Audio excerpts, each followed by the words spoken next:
درنو لیدونکو السلام علیکم. امریکا ته د طالبانو خبرداری. د افغانستان هوایي حریم نور د بې پیلوټه الوتکو او پروازونو پر مټ مه نقضوئ. د طالبانو اسلامي امارت پر امریکا متحده ایالاتو تور لګولی چې د بې پیلوټه الوتکو په وسیله یې د افغانستان هوایي حریم نقض کړی دی. باختر خبري اژانس چې د طالبانو رسمي نشراتي ارګان ګرځېدلی دی، د دوی له قوله نن دا خبر خپور کړی دی. د طالب مشرانو په خبره د متحده ایالاتو بې پیلوټه الوتکې اوس هم د افغانستان په هوایي حریم کې را څرګندېږي چې دا کار هم د اړوندو نړیوالو قوانینو او هم دوی سره د امریکا د دوحې د تړون خلاف عمل دی.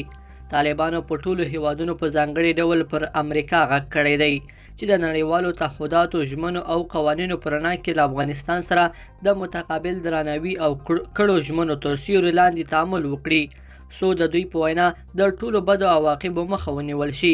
امریکایي چارواکو د طالبانو دغه ادعا او خبرداري ته تر اوسه پورې کوم غبرګون نه دی ښودلی. مخکې امریکایي چارواکو ویلي وو چې په افغانستان کې د القاعدې ډلې فعالیتونه بیا په پیلېدو دي او دغه راز داعش ډله د پیاوړتیا په حال کې ده. دوی ټینګار کړی وو چې د افغانستان خاوره له فضا څخه څاري او په سیمه کې خپل هوایي امکانات به د طالبانو له همغږۍ او اجازې پرته د هغو ګواښونو د ځپلو لپاره وکاروي چې د افغانستان له خاورې دوی ته متوجه کیږي.